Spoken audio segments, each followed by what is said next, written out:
Bonjour, voici la fin du cours d'arithmétique. Je vais d'abord vous parler de nombres pairs, puis de nombres impairs. Alors, les définitions.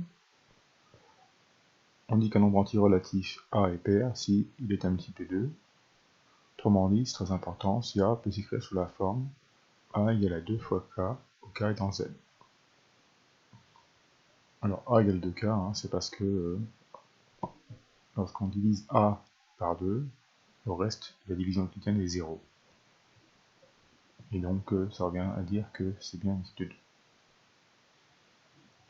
On dit qu'un entier relatif est impair, donc s'il n'est pas un multiple de 2. Alors lorsqu'on divise un entier par 2, on a deux restes possibles, soit 1, soit 0. Donc 0, c'est le cas où il est pair, et 1, en réalité, c'est le cas où il est impair. Donc on dit qu'il est impair si s'écrit sous la forme A égale à 2K plus 1, où K est dans Z. Et finalement, ça vient dire que A est la somme d'un nombre pair et de A. Alors les exemples, de 2411 donc est impair, puisqu'on peut l'écrire deux fois 1205 plus 1. Et puis 6n moins 14 est pair, puisqu'on peut l'écrire sous la forme 2 fois 3n-7 avec 3n-7 dans Z. Alors des remarques que vous connaissez déjà, en réalité A est pair si seulement si son chiffre des unités c'est soit 0, soit 2, soit 4, soit 6, soit 8. Et A est impair si seulement si son chiffre des unités est 1, 3, 5, 7 ou 9. Alors des propriétés liées au nombre pair et impair. D'abord impair. Si A est un nombre impair, alors son carré est impair. Voici la démonstration. Donc A est impair, donc il s'écrit sous la forme A égale à 2K plus 1. A carré, c'est 2K plus 1 au carré, on développe. Et puis au final, on peut écrire le nombre sous la forme 2 fois 2 carré plus 2K plus 1, avec 2 carré plus 2K dans Z. Donc A carré est impair, puisque c'est écrit sous la forme 2 fois un nombre plus 1. Alors, on peut aussi démontrer que si A est pair, alors A carré est pair. Les exemples. Quand A ici, donc c'est 999 998 au carré plus 1. Alors il est impair, pourquoi parce que 999 998 est pair, son carré est pair, et donc si on ajoute 1, on obtient un nombre impair. Là c'est un peu plus compliqué, mais il y a la 6 puissance 67, en réalité il est pair. Alors regardez, 6 je l'écris 2 fois 3, en plus, ensuite j'applique la règle de calcul sur les puissances, et puis j'arrive à mettre en évidence que c'est 2 fois un nombre, donc 2 fois ce nombre-là, donc 2K, le K égale à 2 puissance 66 fois 3 puissance 67, et dans ça, et donc ça prouve que B est pair. Alors, un exercice. On étudie la parité des entiers suivants. Alors, 15 est impair, donc son carré est impair. 31 est impair, donc son carré est impair. Et 46 est pair, donc son carré est pair. Ensuite, pour A égale à 6n plus 5, on peut l'écrire 2 fois 3n plus 2 plus 1. Donc, c'est de la forme 2 fois un nombre plus 1. Donc, il est impair. Ensuite, la question concernant B, c'est est-ce que B est pair ou pas, tout entier relatif n. Alors il suffit d'abord de développer, voir un peu ce qui se passe, donc on développe. Et on obtient donc 2n plus 4, qu'on peut écrire sous la forme 2 fois n plus 2. Ça, quel que soit l'entier relatif n.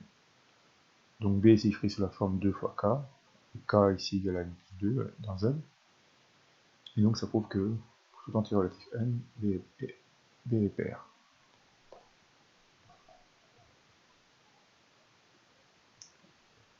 Je finis par la notion de nombre premier.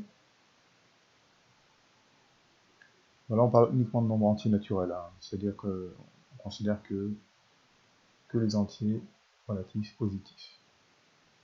Donc on dit qu'un nombre entier naturel est premier s'il possède exactement deux diviseurs, 1 et lui-même.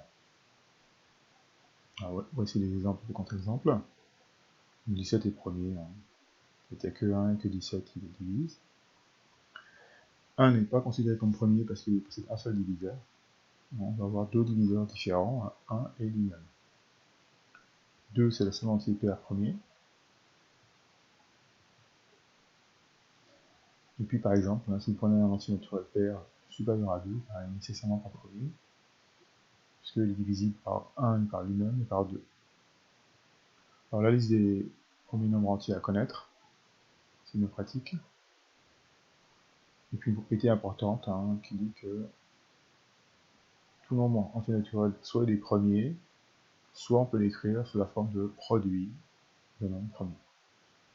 Des exemples de décomposition. Donc d'abord 372, on peut remarquer qu'il est pair et supérieur à 2, il n'est donc pas premier.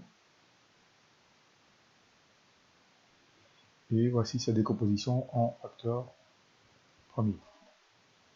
Alors la méthode, ça consiste à diviser successivement par les nombres premiers. Le temps on divise par 2 au maximum. On tombe sur 93 qui finalement n'est pas divisible par 2, mais divisible par 3. Voilà, et ensuite 31, on récupère que 31 est premier. Et donc on s'arrête.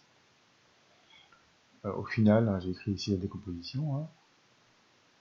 372 c'est d'abord 2 fois 186. Ensuite 186 c'est 2 fois 93. Et ensuite 93 c'est 3 fois 31. Et donc on récupère 2 fois 2, donc 2 puissance 2,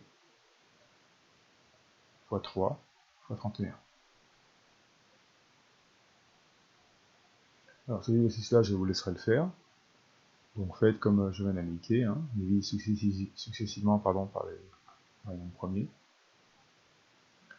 Une application de cette notion de nombre premier, ça permet d'écrire des fractions sous forme réductible. Donc la méthode consiste à décomposer les numérateurs et les dénominateurs en produit de facteur premier, puis après on simplifie. Donc voilà sur un exemple. Donc on décompose 352 en produit de facteur premier, on fait la même chose pour 1144, et puis on remarque qu'on peut simplifier. Il y a 2 puissance 5 en haut, 2 puissance 3 en bas, donc ça a 2 puissance 2 en haut, le 11 et le 11 se simplifient, et il reste au dénominateur 13. Et donc finalement on obtient 4 13e. L'exercice aussi sera à faire pour la prochaine fois.